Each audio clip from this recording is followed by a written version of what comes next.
Mheshimiwa Mwenyekiti, nami nikushukuru kwa kunipa nafasi ya kuchangia bajeti ya Wizara ya Maendeleo ya Jamii, Jinsia, Makundi Maalum na Watoto.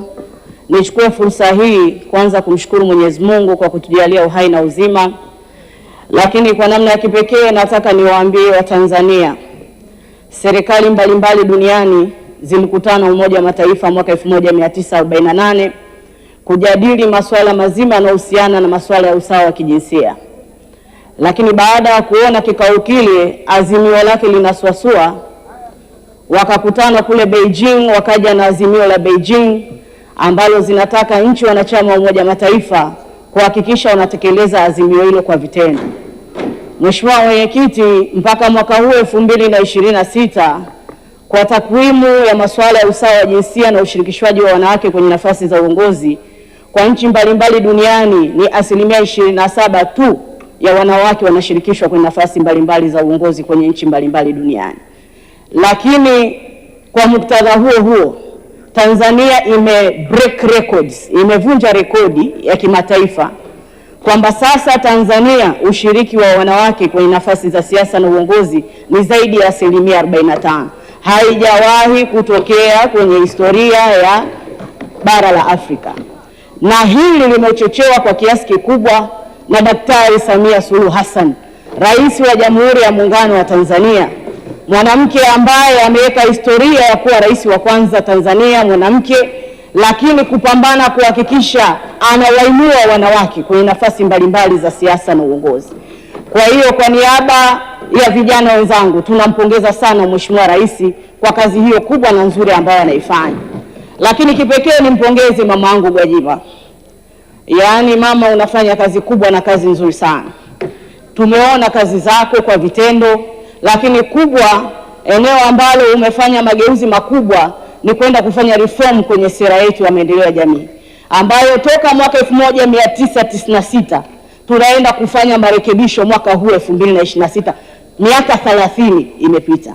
Kwa hiyo tunakupongeza sana kwa sababu mambo yamebadilika, mahitaji yamebadilika, ipo haja ya kufanya maboresho ya sera yetu. Lakini pia nakupongeza kwa kupambana kuhakikisha kwamba tuna kitengo cha idara ya maendeleo ya jamii kwenye sekretarieti zetu za mkoa.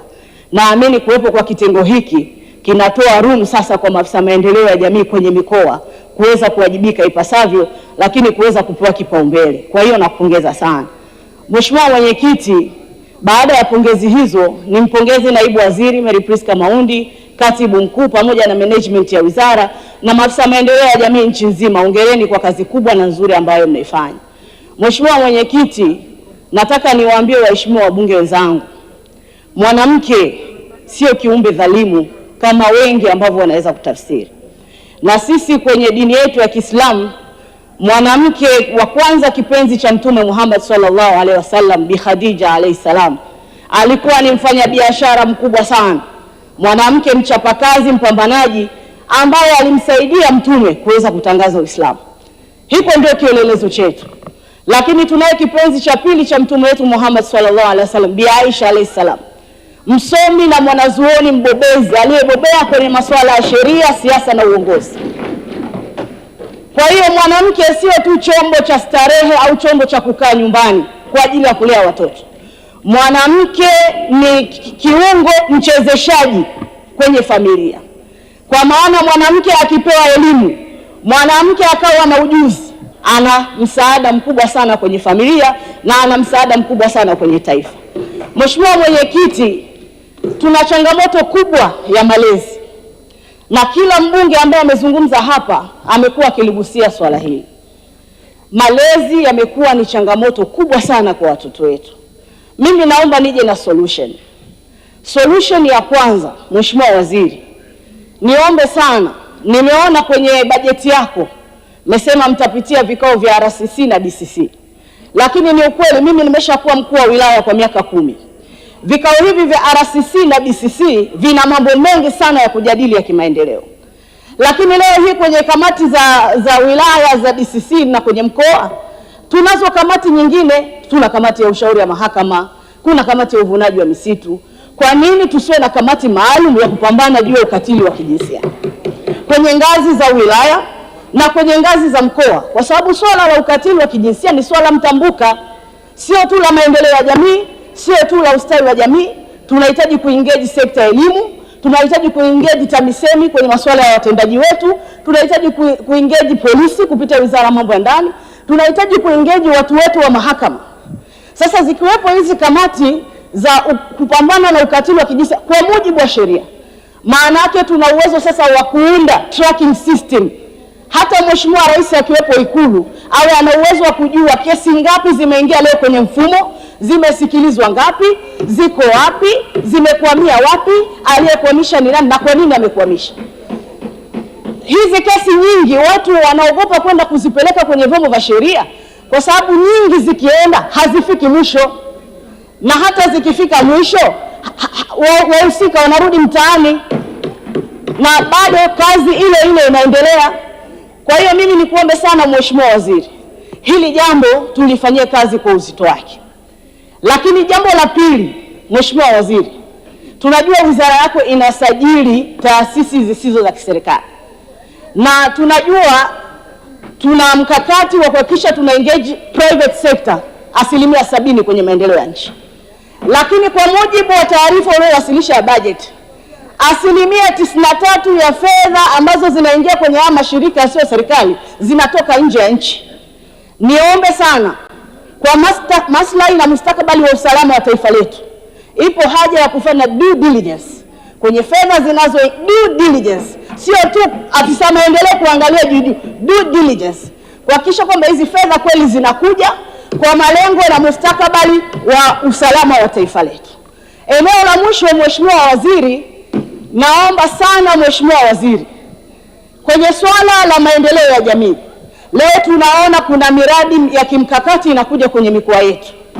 Hawa kampuni ambazo zinakuja kufanya hizi shughuli, kwa kweli wanakuja na maafisa maendeleo ya jamii wanaotoka kwenye makampuni yao. Engagement ya hao maafisa maendeleo ya jamii kwenye kata, ushiriki wao umekuwa ni mdogo sana.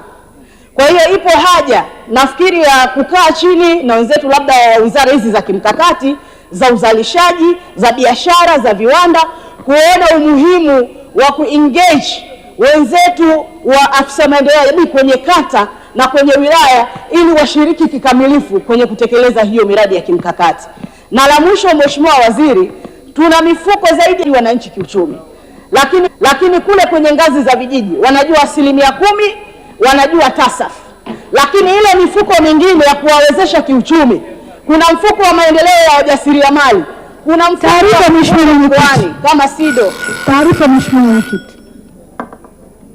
Taarifa Mheshimiwa Injinia. Mheshimiwa Mwenyekiti, naomba nimpe taarifa mzungumzaji. Amezungumza vizuri sana sana sana, na amenifanya nitoe taarifa hii kwamba fursa kubwa ya mfuko ambao ungeweza sana kusaidia jamii ya 30% katika manunuzi ya umma haijawahi kufanyiwa kazi ipasavyo na wizara hii. Ndugu yangu, ongezea hii, na wala haijasemwa katika hotuba hii. Mheshimiwa Zainab Abdallah, anaipokea hiyo taarifa. Mheshimiwa Mwenyekiti, nimepokea taarifa hiyo, na kwa kuhitimisha nimwambie Mheshimiwa Waziri, ipo haja sasa ya Wizara ya Maendeleo ya Jamii kuintegrate na wizara zote zenye mifuko ya uwezeshaji wananchi kiuchumi, ili maafisa maendeleo ya jamii huko chini waweze kuifahamu hiyo mifuko na waweze kuwashirikisha wananchi wetu ipasavyo, ili kweli mifuko hii iweze kuwanufaisha kiuchumi. Mheshimiwa Mwenyekiti, baada ya kusema hayo naunga mkono hoja. Asante sana. Asante sana Mheshimiwa Zainab Abdallah.